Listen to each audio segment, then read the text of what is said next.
এবার একটি ভাগ অঙ্ক সাজিয়ে নিয়েছি আমরা। ৭,৮৩৪কে ২ দ্বারা ভাগ করব। তাহলে অঙ্কটি আমরা সাজাই।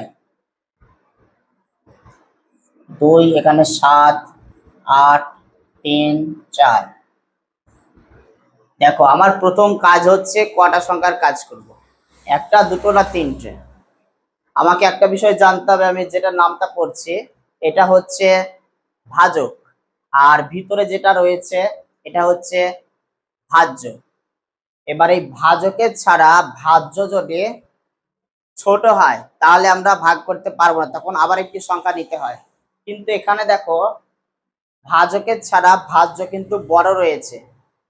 ভাজকের সমান হলে ভাজ্য ভাগ করা যায় একটা সংখ্যার, আবার ভাজকের ছাড়া ভাজ্য যদি বড় হয় তবেও আমরা একটা সংখ্যার কাজ করি। তাহলে এখানে দেখো বড় রয়েছে ভাজ্য, তাহলে আমরা ৭ পর্যন্ত নামটা পড়ি ২ এর ঘরে। ২ একে ২, ২ দোকানে ৪, ৩ দোকানে ৬, ৪ দোকানে ৮। দেখো আমরা ৪ ঘরে কিন্তু বেশি চলে গেছি, মিলছে না। তাহলে আমাকে এক ঘর পিছিয়ে আসতে হবে, ৩ ঘর করতে হবে। তাহলে ৩ ঘরে কত হচ্ছে বলতো? ৩ দোকানে ৬ হচ্ছে। যেহেতু মিলছে না তাহলে আমাকে বিয়োগ করতে হয়। ৭ থেকে ৬ বাদ দিলে কত পাচ্ছি? ১ পাচ্ছি। আমি তোমাদের প্রথমেই একটা কথা বললাম যে ভাজকের ছাড়া ভাজ্য ছোট হলে কিন্তু অঙ্ক হবে না। তাহলে এখানে এখনো একটি সংখ্যা দরকার বা প্রয়োজন।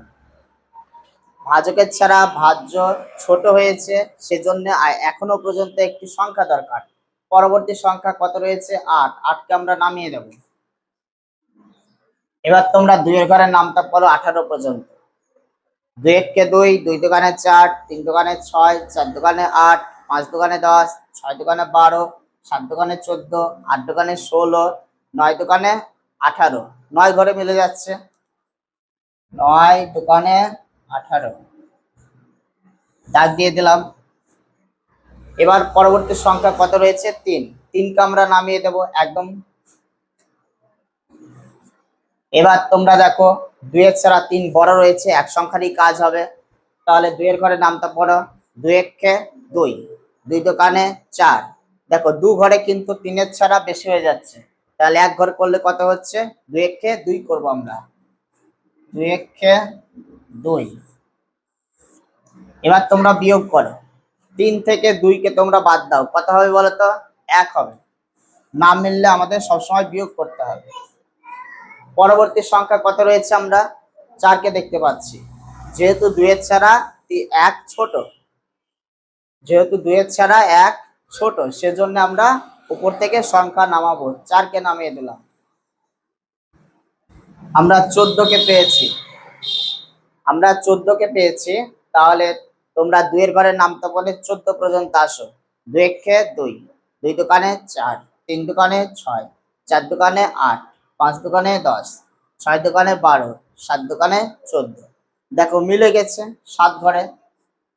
৭ দোকানে ১৪। দেখো পরবর্তী কোনো সংখ্যা আছে আর? অবশিষ্ট কোনো সংখ্যাই নেই। তাহলে কি এখানে অঙ্ককে সমাপ্তি, এখানেই শেষ অঙ্কটি। লাস্টে মিলে গেছে, তোমরা শূন্য দিতে পারো অথবা তোমরা চিহ্ন মেরে দিতে পারো।